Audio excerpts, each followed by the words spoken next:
If you will get better, everything will get better for you. What a clear message that was for me. He said, if you'll change your philosophy, if you'll change your habits, if you'll refine your thinking, if you'll change and accept some new disciplines, if you'll turn the corner where you've been in the past, go for a new life for the future, he said all kinds of remarkable things will happen for you if you will change. Before I met Mr. Shoaff, I used to cross my fingers and say, I sure hope things will change. I was hoping the government would change and the tax structure would change and that my boss would change and pay me more money, this would come down, and I was hoping that circumstances would get better. And then I discovered from my teacher that those things are going to continue the same.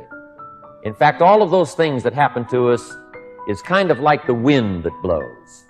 But we must not leave our future just to the wind, just to the economy, just to the structure of the way things are happening today.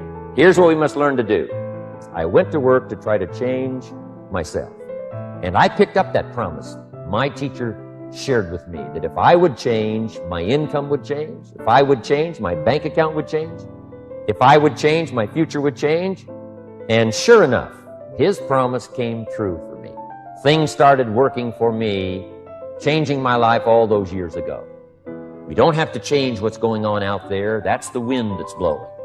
All we have to do is change what's going on in here. And now there's several ways to do that. The first subject he called personal development. We must learn from personal experience. Pretty simple. Learn from what happens to you. Take a look back over the last few months. Did you make some mistakes? How could you correct those for the future? Take a look back over the last year. Have you done it right or done it wrong? Let's correct it for the next year. Mr. Shoaff asked me when I first met him, he said, Mr. Owen, how are you doing? You've been out there now 6 years. And I said, I'm not doing very well. He said, I suggest you not do that anymore. What a simple, swift analysis to my situation. He said, if you keep doing it, the next 6 years will be like the last 6. You don't want